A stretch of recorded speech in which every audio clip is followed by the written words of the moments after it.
Pois aí o STF decidiu não decidir sobre o ex-presidente Lula, não deu a liminar que ele pedia para não ser preso, mas como não decidiu, não terminou ontem de discutir o assunto, aí disse, bom, até o dia 4 você espera aí, até lá não pode ser preso.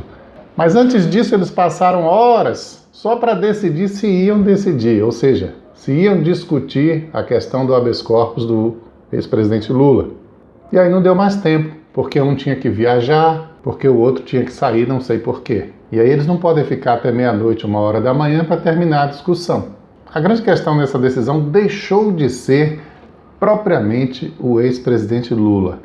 Ao longo dos dias foi ficando claro que esse julgamento do pedido da liminar para evitar a prisão de Lula após terminado todo o processo na segunda instância vai servir também para decidir se o STF muda ou não muda o entendimento acerca da prisão após a segunda instância. Está claro para toda a população brasileira que, se a prisão após o fim da tramitação do processo na segunda instância não permanecer, a impunidade está liberada. Lula vai ser só a porteira por onde vão passar todos os outros casos. E aí delatores não têm mais medo da prisão, e aí gente que está presa poderá sair da cadeia. Não esqueçam, por exemplo, que Sérgio Cabral, condenado já a 100 anos de prisão, ainda não foi julgado em última instância. Isso é uma coisa que só acontece no Brasil. Por que uma pessoa já foi submetida a uma investigação, a um julgamento na primeira instância, confirmado na segunda instância, e ela ainda não pode ser presa? Ah, porque existem recursos. Só que esses recursos só existem para quem está lá naquela listinha pequenininha dos poderosos do Brasil. O usuário de maconha que é preso na esquina, o traficante com 5 papelotes, esse vai para a cadeia, vai para a delegacia, da delegacia segue para o presídio e ninguém lembra mais que ele existe. Se não tiver um advogado ali interessado em ganhar um dinheiro ali naquele momento, se ele não tiver esse dinheiro para pagar, se ele ficar esquecido no presídio, nunca mais. Vai passar anos na cadeia, sem condenação, sem julgamento, nem em primeira instância, muito menos em segunda. Mas para quem pode contratar os bons advogados, prisão é uma miragem. Deixou um pouquinho de ser nos últimos tempos, mas poderá voltar a ser a depender do que o STF decidir. Nesse caso de Lula, que vai servir para nortear a decisão sobre prisão após segunda instância como um todo. A nossa justiça funciona tão bem que ontem deu um exemplo maravilhoso, né? Cassou o governador de Tocantins, Marcelo Miranda. Não quero entrar aqui no mérito do caso, que eu desconheço, mas nós estamos no mês de março, quase chegando em abril. Tem eleição agora em outubro. A campanha começa em junho, julho. E aí vai fazer uma nova eleição agora para só completar esse mandato? Por que não se consegue decidir as coisas em tempo hábil, de maneira que a própria aplicação da justiça não acabe se tornando uma injustiça em si mesmo, porque traz prejuízo para o Estado como um todo. Não é a questão do governador que foi afastado. Ele provavelmente mereceu esse destino pelo que a gente conhece dos políticos brasileiros. Mas como é que o Estado arca com uma situação dessa, fica numa situação dessa em que tem uma eleição agora e uma eleição em outubro? São coisas assim que parece que tudo é feito para não funcionar. Primeiro disseram que ele iria sair do PP para o PR e, com isso, ser candidato ao Senado aliando-se a ACM Neto. Depois ele iria sair do PP para o PR arrastando um monte de gente com ele para se cacifar. Se não deixasse ele ser candidato a senador, junto com o Rui Costa ele se lançava ou com a ACM Neto ou como candidato independente. E agora não vai nem sair. Ronaldo Carleto vai continuar no PP. Tá tudo certo, tudo resolvido, tudo combinado com João Leão. Mas quem é Ronaldo Carleto? Pois é, eu só ouço falar do nome, mas o que Ronaldo Carleto pensa, propõe? O que ele já fez pelo estado da Bahia? Como é a atuação dele como parlamentar? Nada especificamente contra Ronaldo Carleto, não. Estou aqui querendo me referir a como se discute muita coisa, às vezes, que se você espremer, não sai nada. A própria imprensa, muitas vezes, dando margem a esse tipo de coisa. E aí o funcionamento mesmo das nossas casas legislativas fica deixando muito a desejar, uma produtividade abaixo da crítica, tanto que mereceu essa crítica de um deputado da Assembleia Legislativa da Bahia. Fecha esta Assembleia, bate a porta, apaga a luz, que ninguém vai sentir falta.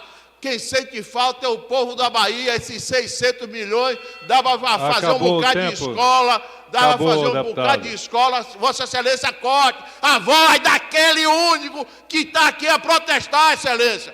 Pode cortar o som, é um problema de Vossa Excelência. Mas os 600 milhões desta casa que gasta, que joga no ralo, não é que é pior do que papel higiênico inservível, usado. Não vou parar, só eu quero que Vossa Excelência tenha o prazer de desligar o som, porque eu não vou cansar, vou falar, porque isso aqui tá uma merda, isso aqui tá uma droga, isso aqui, esta casa virou bosta na água, esta é a verdade, toma vergonha na cara, é bom de vagabundo. Esse já é o finalzinho do discurso, exaltadíssimo, depois que o tempo já tinha terminado, do deputado estadual Targino Machado. Ele às vezes exagera nas palavras, mas não tem como negar que está falando a verdade aí. Está falando a verdade. E sobretudo quando se refere ao custo, 600 milhões de reais para produzir nada. Ninguém vai defender o fim do legislativo de forma alguma. Agora, que tudo isso precisava ser repensado, precisava 600 milhões de reais, é quase todo o orçamento lá da cidade, terceira maior da Bahia, cidade de Vitória da Conquista. Para sustentar uma casa legislativa com 64 deputados que não produzem quase nada. O Facebook está arrependido de deixar seus dados vazarem, né? Está arrependido nada. Essa foi a desculpa do Mark Zuckerberg, depois de ser apertado pela imprensa, pelo legislativo dos países mais importantes do mundo. Até no Brasil ele disse que se for preciso o Congresso chamar, ele vem dar explicações, porque as empresas manipuladoras de votos usam dados do Facebook e conseguem induzir o eleitor na urna. Fizeram isso em outros países, fizeram isso nos próprios Estados Unidos, deixaram que russos influenciassem a eleição e agora ele está aí se fingindo de arrependido. Está arrependido porque em 2 dias perdeu 50 bilhões de dólares de valor de mercado. E o que você pode fazer? A única coisa que você pode fazer é deixar de usar. Porque aquela história de ninguém lê aquilo lá que você autoriza os seus dados serem usados. Lendo ou não lendo, tendo consciência ou não tendo consciência dos termos de uso de todos esses programas que a gente usa nos computadores, nos celulares, o fato é que nossos passos são vigiados o tempo inteiro.